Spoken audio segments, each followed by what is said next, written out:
À l'occasion de la diffusion du documentaire Face à Face, une histoire du champion ce dimanche 19 mars sur Canal+, le biathlète Martin Fourcade a fait la rencontre du footballeur Robert Pires. Entretien.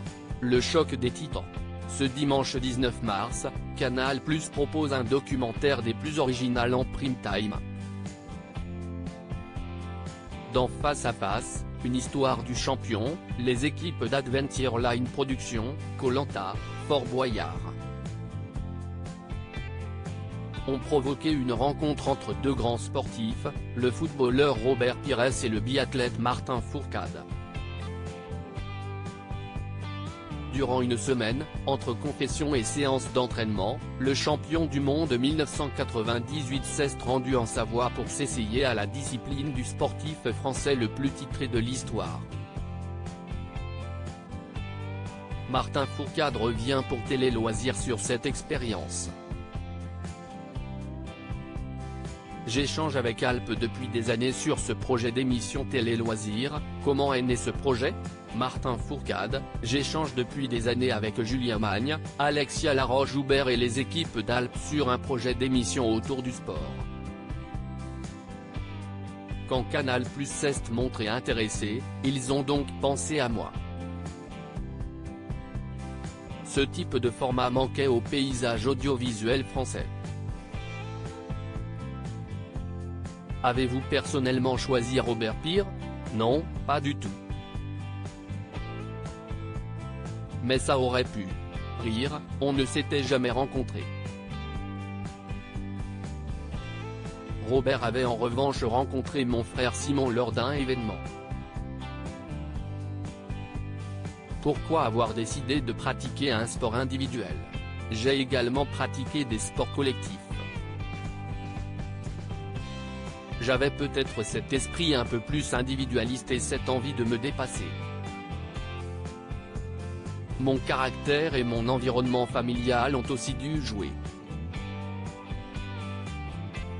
Avec deux frères, mes parents ont voulu que je pratique une discipline où je pourrais m'épanouir seul.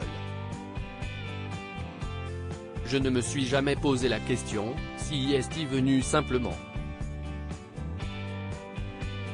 Dans la préparation et l'approche mentale, nos deux disciplines ont des similitudes. La victoire en sport individuel se vit-elle différemment qu'un succès collectif ?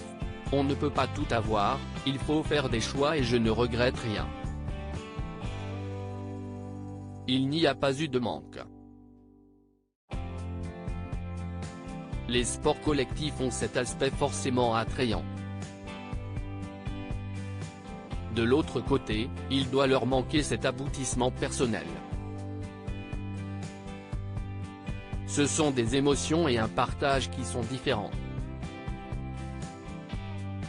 Malgré les nombreuses différences entre vos deux disciplines, avez-vous trouvé des similitudes dans vos parcours respectifs ?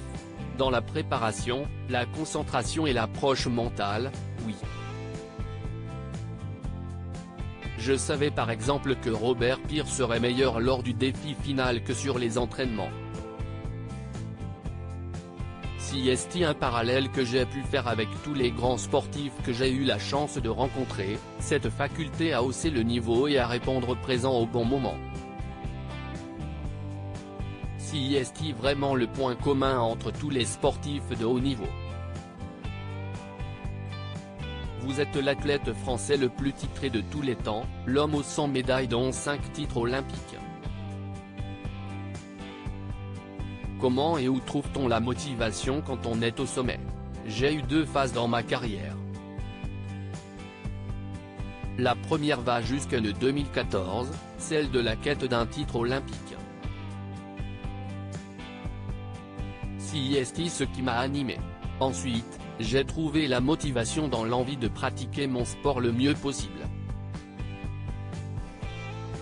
C'était une sorte de quête de la perfection, évidemment inatteignable, se rapprocher le plus possible du biathlète parfait.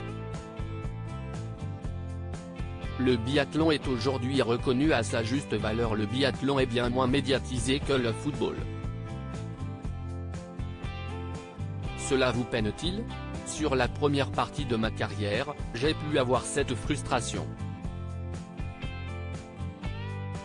Mais objectivement, ça a beaucoup évolué aujourd'hui. La médiatisation du biathlon est conséquente et ma discipline est reconnue à sa juste valeur. Il faut être objectif, rien ne peut rivaliser avec le pouvoir du football. Et puis le biathlon reste un sport de niche. Donc la comparaison n'a pas vraiment lieu d'être. Robert Pire vient vous défier au biathlon. Et vous, que valez-vous une balle au pied? Je ne suis ni bon, ni mauvais. J'ai des capacités physiques qui compensent le manque de technique. Mais j'ai un gros défaut, celui de vouloir être sur le ballon en permanence. En individuel, on est toujours celui qui joue. Donc quand je vois un ballon, j'ai toujours envie de courir après. Rire, à quelle discipline sportive aimeriez-vous vous frotter? Peut-être le plongeon ou le saut en parachute. Des choses qui repoussent une limite mentale, plus qu'une limite technique. J'ai eu la chance d'aller au bout de mon rêve dans ce documentaire, vous évoquez votre retraite sportive. Cet après est-il dur à gérer? J'ai eu la chance d'avoir une transition fluide avec des titres, une notoriété et pas de problème financier. J'ai eu la chance d'aller au bout de mon rêve. Donc m'arrêter en 2020 était le bon moment. Pour certains sportifs, ça peut en revanche être brutal. Après oui, il y a un changement de vie. J'étais dans une recherche de plus de simplicité et de tranquillité, en étant plus à la maison avec ma famille. Vous êtes aujourd'hui membre du CIO et président de la commission des athlètes des Jeux Olympiques de Paris 2024.